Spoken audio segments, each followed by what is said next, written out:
ये जो खबर हम आपको देने वाले हैं ये आपकी चिंता बढ़ाने वाली है, या यूं कहिए कि आपकी चिंता का ये विश्लेषण है। महाराष्ट्र कोरोना की पहली और दूसरी लहर का हॉटस्पॉट रह चुका है, और जब कोरोना के डेल्टा प्लस वेरिएंट ने हमला बोला है तो महाराष्ट्र एक बार फिर संक्रमण की सूची में टॉप पर है। देश में डेल्टा प्लस वेरिएंट के सबसे ज्यादा मरीज महाराष्ट्र में मिले हैं, जो अब बढ़कर देश के 12 राज्यों में फैल गए हैं। पूरे देश में डेल्टा प्लस के केस 56 हो गए हैं। तो क्या देश में तीसरी लहर का खतरा मंडरा रहा है?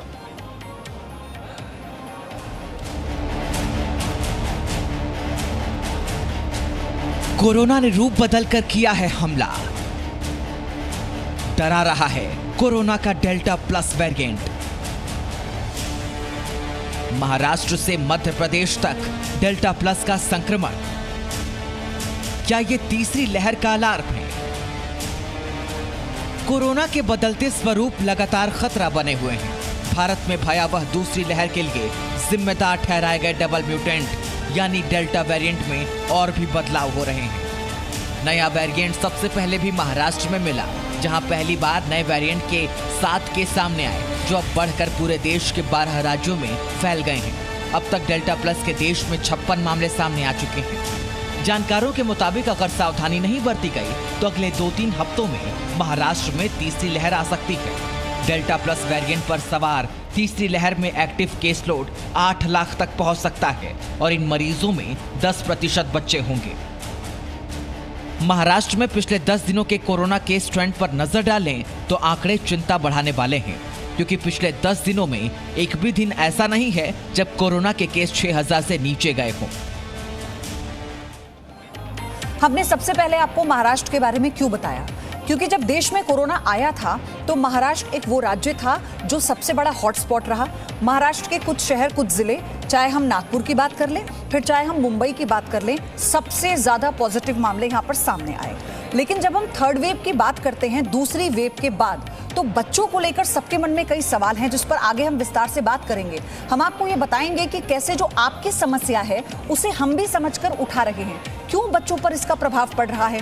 लेकिन भारत में भले ही कोरोना महामारी की दूसरी लहर कमजोर पड़ रही हो, एशिया में अब भी कई ऐसे देश हैं जहां संक्रमण बढ़ रहा है। हालांकि भारत में ही अब तक एशिया के सबसे ज्यादा कोरोना संक्रमित मिले हैं, ये गौर करने वाली बात है। भारत समेत पूरे एशिया में कोरोना के डेल्टा वेरिएंट का खतरा बढ़ता जा रहा है। भारत में ही इस वेरिएंट से संक्रमण का पहला मामला सामने आया था। अब तो देश में तीसरी लहर की आशंका के बीच डेल्टा प्लस वेरिएंट भी खतरे की घंटी बजा रहा है। भारत समेत एशिया के 7 देशों पर कोरोना की सबसे ज्यादा मार पड़ी है। आप इसे समझिए, एशिया में नंबर 1 है भारत, लेकिन दुनिया में दूसरे नंबर पर है। तुर्की की अगर बात करें तो भारत के बाद दूसरा सबसे ज्यादा प्रभावित देश है तुर्की। ईरान की बात कीजिए, आप हैरान हो जाएंगे, ईरान में तो 5वीं लहर से लोग जूझ रहे हैं। मतलब पूरा देश कितनी बड़ी चुनौती का सामना कर रहा है। इंडोनेशिया में डेल्टा वेरिएंट की वजह से लॉकडाउन को बढ़ाना पड़ गया, क्योंकि इसके अलावा कोई विकल्प किसी सरकार के पास या किसी देश के पास फिलहाल नहीं है। फिलीपींस, यहां पर 14,24,000 संक्रमित हैं। इराक की बात कीजिए, वैक्सीनेशन की धीमी रफ्तार ने यहां मुश्किल बढ़ा दी है और इस देश के सामने दोहरी चुनौती है। पाकिस्तान, डेल्टा वेरिएंट की वजह से चौथी लहर की चेतावनी पाकिस्तान के सामने है। क्या देश का भविष्य खतरे में है? ये सवाल हम सबके जहन में है, इसलिए क्योंकि कोरोना काल में बच्चे अब मानसिक बीमारी से जूझ रहे हैं। एम्स की स्टडी के मुताबिक देश के 75% से ज्यादा बच्चों पर कोरोना का नेगेटिव असर पड़ रहा है, और इसीलिए तीसरी लहर की चिंता से पहले उनके आज को संवारने पर ध्यान दें, ताकि उनका जो आने वाला कल है आप उसे बेहतर कर सकें, यानी देश के आने वाले कल को आप बेहतर कर सकें। कोविड से पहले स्कूल था, क्लासेस थी, स्कूल बैग थे, लंच बॉक्स था, गेम्स थे, गपशप थी, दोस्त थे, टीचर्स थे।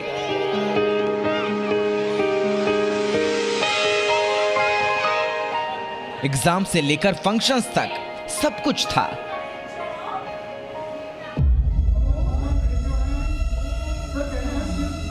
लेकिन अब कोविड में बच्चों का संसार मोबाइल और लैपटॉप की स्क्रीन तक सिमट कर रह गया।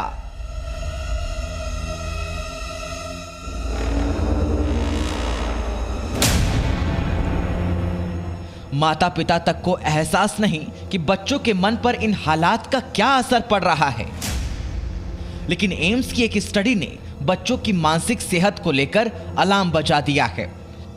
इस स्टडी के मुताबिक बच्चों में साइकोलॉजिकल बीमारियां पनपने लगी हैं।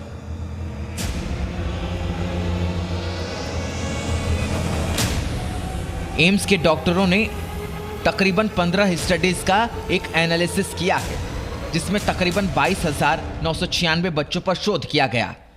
पता चला कि 79% बच्चे कोरोना से मानसिक तौर पर प्रभावित हुए हैं, जिनमें 42.3% बच्चों में चिड़चिड़ापन की समस्या बढ़ गई है। 41.7% बच्चों में डिप्रेशन की शिकायत बढ़ी है। 34.5% बच्चों में घबराहट की शिकायत बढ़ गई है और 30.8% बच्चों में आनाकानी की आदत बढ़ गई है। इसके अलावा 22% बच्चे ऐसे थे जो कोरोना वायरस को लेकर बेहद डरे हुए हैं और इसका नतीजा ये है कि बच्चों में कम नींद आने जैसी समस्या भी दिखने लगी है। जो नंबर ऑफ चिल्ड्रन इफेक्ट हुए हैं अभी सेकेंड वेव में फर्स्ट वेव से ज्यादा इसलिए हैं क्योंकि ओवरऑल नंबर्स बड़े हैं। और एक्चुअली क्या हुआ इस बार की फैमिलीज पूरी की पूरी इफेक्ट हुई हैं। हमने देखा था 22.5%, दैट मींस 1/5 बच्चों में सिग्निफिकेंट फियर था कोविड-19 का। तो हमें इनका फियर पे और नहीं बढ़ाना है। दूसरी लहर में जिस तरीके से बच्चे अनाथ हुए हैं और आने वाली लहर में बच्चों के लिए जो खतरा बताया गया है, उससे भी बच्चों पर काफी ज्यादा मानसिक प्रभाव पड़ा है। 24 घंटे फोन में लगे रहते हैं, टीवी होता है। अब फोन बच्चों से ले लो तो बच्चे चिड़चिड़ाते हैं, इरिटेट होते हैं। बच्चे भी परेशान हो गए, ऑनलाइन भी कितना करा दें। बच्चों की आंखों में भी प्रेशर पड़ रहा है।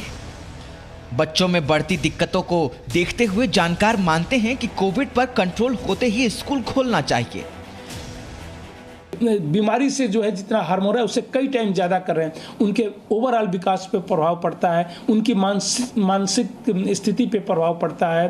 तो बच्चों का जो है इसको हमें जो है वेट करना चाहिए कि क्या है, वेटेज मतलब देना चाहिए कि स्कूल बंद करने से कितना नुकसान है, कितना फ़ायदा है, स्कूल खोलने से कितना नुकसान है, कितना फ़ायदा है। हालांकि भारत में भी केंद्रीय शिक्षा मंत्रालय ने स्कूलों को खोलने को लेकर राज्यों को फैसले लेने को कहा है, लेकिन फिलहाल कहीं स्कूल खुलता नहीं दिख रहा। हम ही उनके मेंटर हैं, तो उनकी प्रॉब्लम्स को समझते हुए हमें उनके लिए एक ऐसा रूटीन या ऐसा शेड्यूल बनाना है ताकि वो उस शेड्यूल को एंजॉय कर सकें। स्कूल नहीं खोलने के पीछे तीसरी लहर में बच्चों को खतरे की आशंका जताई जा रही है, लेकिन इंडियन एकेडमी ऑफ पेडियाट्रिक्स यानी IAP ने कहा कि अब तक बच्चों में लगभग 90% संक्रमण हल्के या एसिम्प्टोमेटिक रहे हैं। भारतीय बाल रोग एकेडमी ने भी कहा कि इस बात के सबूत नहीं मिल रहे हैं कि कोरोना की तीसरी लहर में बच्चों के लिए ज्यादा खतरा है। क्योंकि बच्चे अभी प्रोटेक्टेड हैं, उनमें केसेस ज़्यादा हो सकते हैं क्योंकि अभी तक वो घर पे रहे हैं, स्कूल पे नहीं गए हैं या कॉलेजेस में लोग बच्चे नहीं गए हैं। और जब ये स्कूल और कॉलेजेस खुलेंगे, बच्चे आपस में मिलेंगे तो शायद केसेस बढ़ सकते होंगे। लेकिन अभी तक जो भी डेटा है वो ये कहते हैं कि बच्चों में इन्फेक्शन माइल्ड होगा, ज़्यादातर बच्चों में एडमिशन की ज़रूरत नहीं पड़ेगी। लेकिन जब तक स्कूल खुलते नहीं तब तक बच्चों के स्वस्थ मानसिक स्वास्थ्य के लिए कुछ टिप्स का ख्याल रखा जा सकता है। अब ये चुनौती माता पिता के सामने है कि महीनों से घर में बंद छोटे बच्चों के शारीरिक और मानसिक स्वास्थ्य की देखभाल वो किस कदर कर पाते हैं। पिछले 1.5 साल से घरों में कैद बच्चों की हालत का अंदाजा आप इस बात से लगा सकते हैं कि घर के दायरे में उनकी फिजिकल फिटनेस ना के बराबर है। इसीलिए तीसरी लहर की फिक्र में घुलने से बेहतर है कि उनके साथ वक्त बिताएं और उनकी फिजिकल एक्सरसाइज पर घर के अंदर ही सही लेकिन ध्यान जरूर दें, वरना आने वाला समय तीसरी लहर लाए या ना लाए बच्चों के लिए मानसिक बीमारियों के साथ साथ कई शारीरिक बीमारियां भी ले आएगा। पूजा मक्कड़, जी मीडिया, दिल्ली। अभी तक आपने ये देखा कि कोरोना कैसे बच्चों पर मानसिक असर डाल रहा है। अब आपको हम ये दिखाते हैं कैसे कोरोना मानसिक के अलावा भी बच्चों पर शारीरिक असर डाल रहा है। वजह यह है कि बीते करीब 1.5 साल से घरों में बच्चे कैद हैं। दिल्ली और नोएडा के अस्पतालों में इस तरह की समस्याओं से ग्रस्त बच्चे इलाज के लिए पहुंच रहे हैं। ये रिपोर्ट आपको देखनी चाहिए।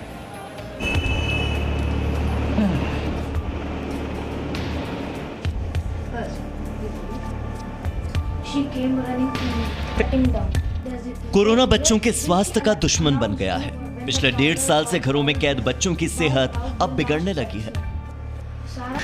11 साल के हेमेन सिंह, 10 साल के अंशिका, 5 साल के समन वयु और इन जैसे हजारों लाखों बच्चे अब अलग अलग शिकायतों के साथ अस्पताल पहुंच रहे हैं। 11 साल के हेमेन सिंह दिल्ली के एक प्राइवेट स्कूल में 7वीं कक्षा में पढ़ते हैं।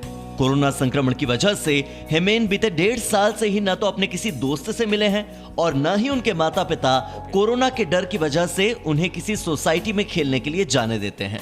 ऑनलाइन क्लास लेने की वजह से हेमेन को इस उम्र में ही सिर दुखने और आंख जलने की शिकायत होने लगी है। बच्चे सुबह से लेके और शाम तक कंटिन्यूस टैब पे लैपटॉप पे कंटिन्यूस रहते हैं, तो आंखें दुखनी शुरू हो जाती हैं। कई बार तो हमने ऐसा गुलाब जल वगैरह डलवाते हैं जिससे कि वो इस चीज़ को फेस ना कर पाएँ। और छोटे बच्चे सुबह सुबह से और शाम तक नेट पे रहते हैं, तो हमको भी दिक्कत रहती है कि कहीं आंखों में प्रॉब्लम ना हो जाए। कुछ सुनते न्यूज़ में कि कभी उसके बच्चे के चश्मे लग गए, ये लग गए, तो हमें भी डर रहता है।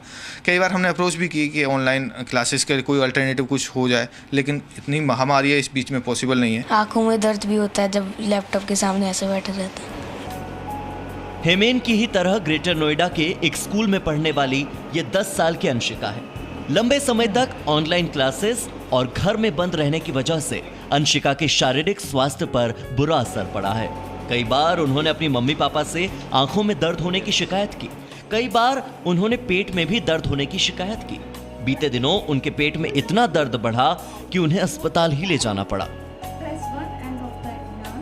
अभी फिजिकल एक्टिविटीज़ नहीं हो पा रही हैं, क्योंकि जब स्कूल जाते थे तो फिज़िकल एक्टिविटीज़ होती थी, गेम्स होते थे, भागना दौड़ना होता था, तो अब फिज़िकल एक्टिविटी हो जाती थी। अब हो ही नहीं पा रही है। बीच बीच में देखना पड़ता है और बच्चे कर रहे हैं, परेशानी तो उनको हो ही रही है, बट क्या ही किया जाए। अब इस समय सिचुएशन ऐसी है कि बच्चों को ऐसे ही करना पड़ेगा। बच्चे अपने स्कूल डेज, अपने फ्रेंड्स को बहुत मिस कर रहे हैं। इवन ऑनलाइन क्लास में भी थोड़ा बहुत इंटरेक्शन हो जाता है। 5 साल के समन्वयु रघुवंशी केजी फर्स्ट में पढ़ते हैं और जब से एडमिशन लिया है समन्वयु स्कूल नहीं जा पाए हैं। इस साल भी वो ऑनलाइन ही पढ़ाई कर रहे हैं। घर में कैद रहने की वजह से महज 5 साल की उम्र में समन्वयु ठीक से कंसंट्रेट नहीं कर पाते। माता पिता दोनों ही वर्किंग प्रोफेशनल हैं और उसकी वजह से अपने बच्चे को समय कम दे पाते हैं। ऐसे में समन्वयु के व्यवहार में भी बदलाव देखकर मम्मी पापा परेशान हैं। बहुत सारी चुनौतियां हैं जो बच्चे की पढ़ाई से रिलेटेड फेस करनी पड़ती हैं। उसका रीज़न ये है कि हमारे पास में हम सुबह से लेकर रात तक ऑफिस में हैं। हम कैसे बैठे अपने बच्चे के साथ में 2 घंटे 3 घंटे क्लास में बैठ ही नहीं सकते। हम ऑफिस में हैं, अगर घर पर भी हैं तो वर्क फ्रॉम होम चल रहा है। बच्चा इतना छोटा है कि इतना छोटा बच्चा बैठेगा ही नहीं, उसको पता ही नहीं है कि क्लास क्या होती है। उसकी स्कूलिंग स्टार्ट होनी थी और स्टार्ट होने से पहले लॉकडाउन हो गया। कंसंट्रेशन की दिक्कत तो देखिए इतने छोटे बच्चे में तो होती है। अब केजी में हैं ये, तो अब 25 बच्चे 30 बच्चे एक साथ एक बैच में होते हैं। किसी का कुछ चल रहा है, किसी कुछ चल रहा है, और क्लासरूम का एनवायरनमेंट ही अलग होता है, तो वो एनवायरनमेंट इनको घर पे नहीं मिल पाता और ना ही टीचर उतने ध्यान से देख पाती है, क्योंकि उसके सामने तो बस एक स्क्रीन है और एक कैमरा जिसमें 25 बच्चों के चेहरे दिख रहे हैं। और इसके अलावा 2-2.5 घंटे तक लगातार बैठना या लगातार स्क्रीन पे देखना, या जो बोर्ड वो दिखाते हैं टीचर्स वो भी छोटे होते हैं बहुत, तो उस पर कंसंट्रेट करना, इस वजह से इसकी आँखों में दिक्कत, मतलब इसको आँखों में दर्द होने लगता है और आँखें लाल हो जाती हैं। तो वो सब इशू इनको आ रहे हैं। बीते कई महीनों से ऐसे मामले काफी तेजी से बढ़े हैं जहां पर बच्चों को अस्पताल ले जाने की जरूरत पड़ रही है। बच्चों में चेंजेस आए हैं व्यवहार में। अब क्या होता है, बच्चे अगर दुखी हैं या परेशान हैं और नेगेटिव थॉट्स आ रहे हैं, तो वो उनके पास बड़ों की तरह शब्दावली नहीं होती है कि वो एक्सप्रेस कर सके कि मुझे ये फीलिंग हो रही है। तो वो उनके बिहेवियर में दिखाई देता है। व्यवहार में कैसा? सबसे पहले आता है चिड़चिड़ापन। बच्चा ये नहीं कहता कि मैं उदास हूँ, बच्चा चिड़चिड़ाने लग जाता है, खाना कम खाने लग जाता है, ऑनलाइन क्लासेस भी एब्सेंट मारने लग जाता है, देर से सो रहा है, देर से उठ रहा है, इस तरह की चीज़ें करने लग जाता है। और आप कुछ बोलेंगे तो एकदम से रोने लगेगा या गुस्सा करने लगेगा। तो ये जो व्यवहार में चेंजेस आते हैं, ये शुरुआती लक्षण होते हैं बच्चों के अंदर कि उनको अवसाद या चिंता, इसको हम लोग एंजाइटी डिसऑर्डर बोलते हैं, वो कवर कर रही है।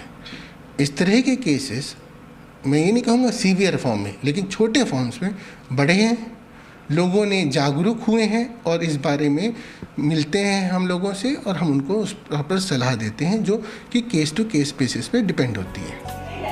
हैरानी की बात यह है कि ऐसे मामले सिर्फ दिल्ली और उसके आसपास के इलाकों में ही नहीं, बल्कि देश और दुनिया के कई अस्पतालों में आ रहे हैं, जहां माता पिता अपने बच्चों को लेकर पहुंच रहे हैं।